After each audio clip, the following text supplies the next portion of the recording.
बच्चों, आज हम इस वीडियो में किसी यौगिक का मूलानुपाती सूत्र और अणुसूत्र कैसे ज्ञात करेंगे इसके बारे में पढ़ेंगे। आपको इसके पहले के वीडियो में बताया जा चुका है कि मूलानुपाती सूत्र क्या है और अणुसूत्र क्या है। तो जैसे आपको हम एक सवाल के माध्यम से समझाएंगे कि किस तरह से हम सवाल को हल करके और मूलानुपाती सूत्र यौगिक का ज्ञात करेंगे और उसी से फिर आगे अणुसूत्र कैसे ज्ञात करेंगे। तो जैसे आपको ये सवाल दिया हुआ है, एक यौगिक का प्रतिशत संगठन निम्नलिखित है जिसमें कार्बन 40%, हाइड्रोजन 6.66%, ऑक्सीजन 53.34% है। तो यौगिक का वाष्प घनत्व 30 है। तो उसका अणुसूत्र ज्ञात कीजिए। तो अणुसूत्र और पहले मूलानुपाती सूत्र ज्ञात करेंगे, फिर उससे अणुसूत्र, दोनों चीजें हम आपको एक साथ पढ़ाएंगे।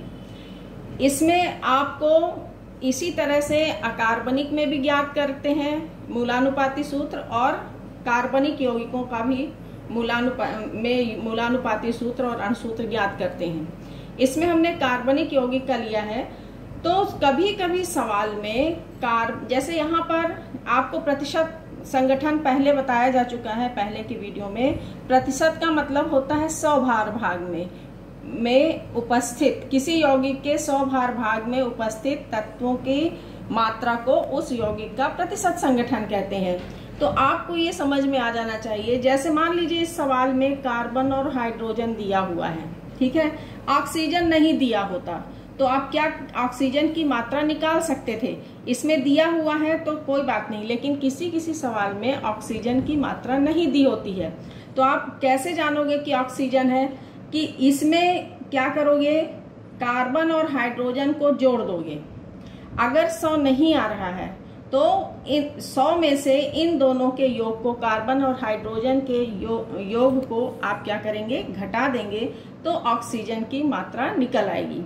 अगर ऑक्सीजन के अलावा अन्य तत्व है तो उसकी प्रतिशत मात्रा दी होगी, ठीक है। तो इसमें तो दिया हुआ है तो कोई बात नहीं। और यदि यौगिक का अणुसूत्र ज्ञात करना है तो सवाल में या तो वाष्प घनत्व दिया होगा और या तो अणुभार दिया होगा, ठीक है। तो सबसे पहले हम क्या करेंगे, ऑक्सीजन मान लीजिए हमको निकालना है, तो ऑक्सीजन की मात्रा हम कैसे निकाल लेंगे। ऑक्सीजन की मात्रा का 100 में से किसको, कार्बन और हाइड्रोजन की मात्रा को जोड़ करके निकाल देंगे तो हमको ऑक्सीजन की मात्रा ज्ञात हो जाएगी। जैसे इसमें 100 में से आपने इसको जोड़ा तो क्या हो जाएगा, 46.66, और इसको घटाएंगे तो आपका आ जाएगा 53.34, ठीक है। तो इस तरह से आप ऑक्सीजन की मात्रा निकाल लेंगे। अगर दिया है तो कोई बात ही नहीं है, आप डायरेक्ट लिख देंगे, ठीक। अब इसके बाद हम निकालेंगे मूलानुपाती सूत्र। अब हमको ज्ञात करना है, तो मूलानुपाती सूत्र ज्ञात करना कैसे निकालेंगे। इसके लिए जो आपको चार्ट बना लेंगे, सबसे पहला काम चार्ट बना के इस तरह से, पहले में सरल क्रमांक, तत्व, प्रतिशत मात्रा, परमाणु भार, द्रव्यमान और परमाणुओं की अपेक्षित संख्या, सरल अनुपात, ये निकाल लेंगे। अपेक्षित संख्या निकालने का हमने नियम बता दिया है, जो प्रतिशत मात्रा होगी बटे परमाणु भार लिख देंगे तो अपेक्षित संख्या ज्ञात हो जाएगी। सरल अनुपात कैसे निकालेंगे, अपेक्षित संख्या जो इसमें से मिलेगी उसमें से जो छोटी अपेक्षित संख्या होगी उसको भाग देंगे तो सरल अनुपात आपको मिल जाएगा। उदाहरण के लिए इस सवाल को देखेंगे। जैसे कितने हैं तत्व, देखिए इसमें कार्बन है, हाइड्रोजन है, ऑक्सीजन है। तो 1 2 3 तत्व हैं। एक है कार्बन, दूसरा है हाइड्रोजन और तीसरा है ऑक्सीजन। इसका संकेत लिख देंगे। प्रतिशत मात्रा सवाल में दी है। जैसे इसमें कितना है 40, इसमें कितना है 6.66, ऑक्सीजन कितना दिया है 53.34, ठीक है। अब क्या करना है, परमाणु द्रव्यमान लिख लेना। कार्बन का मालूम है आपको परमाणु भार कितना होता है 12, हाइड्रोजन का कितना होता है 1, ऑक्सीजन का कितना होता है 16। अब आपको यहाँ से हल करना है, ये सब चीजें तो आपको सवाल में दी होंगी।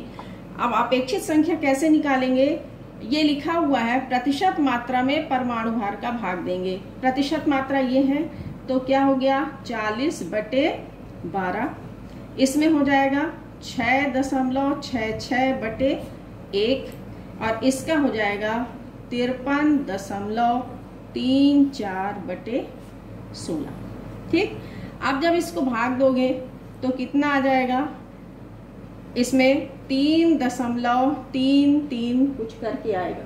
ठीक, इसमें आ जाएगा 6.66 और इसमें आ जाएगा 3.3333 आता है, तो 3 4 कर लीजिए।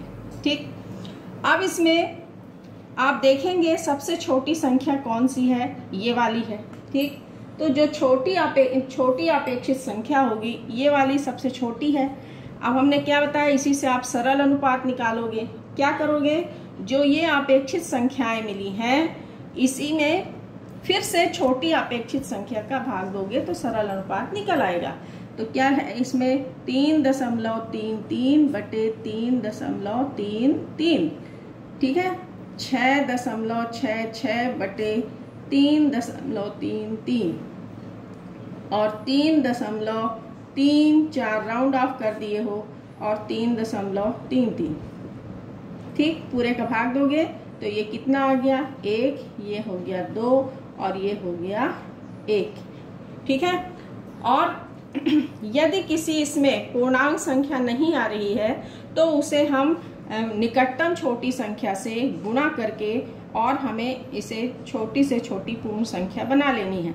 यदि किसी में 0.5 आता है, जैसे मान लीजिए 1.5 आता, तो हम क्या करते, पूरी अपेक्षित संख्या में हम 2 का गुणा कर देंगे। ठीक है, और हम पूर्णांक संख्या बना लेंगे। इस प्रकार आपको ये मूलानुपाती सूत्र मिल जाएगा। कैसे, जो आपने ये यहाँ पे यौगिक लिया है, कौन कौन से यौगिक लिए हैं, कार्बन कौन कौन से तत्व हैं यौगिक में, कार्बन, हाइड्रोजन, ऑक्सीजन। तो आप क्या लिख देंगे, कार्बन, हाइड्रोजन, ऑक्सीजन। कितने निकले हैं, कार्बन कितना आया सरल अनुपात 1, हाइड्रोजन कितना आया 2 और ऑक्सीजन कितना आ गया 1। तो आपको हमने बताया था 1 नहीं लिखते हैं, इसलिए इसका क्या हो गया संकेत, मूलानुपाती सूत्र CH2O। अब आपको ये मूलानुपाती सूत्र बताए थे परिभाषा, किसी यौगिक के एक अणु में उपस्थित उसके अवयवी तत्वों के परमाणुओं की परस्पर सरल अनुपात को प्रदर्शित करता है। मतलब कि ये अनुपात बता रहा है कि कार्बन कितना है 1 भाग है तो हाइड्रोजन उसका दुगना और ऑक्सीजन 1 भाग, 1:2:1 में उपस्थित है। अब यहाँ से आप निकालोगे, ये आपको मूलानुपाती सूत्र इसी तरह से ज्ञात कर लेंगे। अब यदि इसमें सवाल में दिया है अणु सूत्र ज्ञात करना, तो अणु सूत्र कैसे निकालेंगे, अणु सूत्र करना कैसे ज्ञात करेंगे आपको हमने बताया था अणु सूत्र बराबर होता है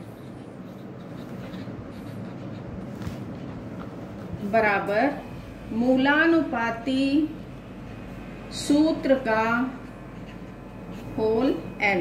अगर आपको n पता चल जाए तो मूलानुपाती सूत्र यहाँ ज्ञात कर लिए हो तो आपको अणु सूत्र भी ज्ञात हो जाएगा। अब इसको n ज्ञात करने के लिए आपको क्या फार्मूला लगाना पड़ेगा, n बराबर अणुभार बटे मूलानुपाती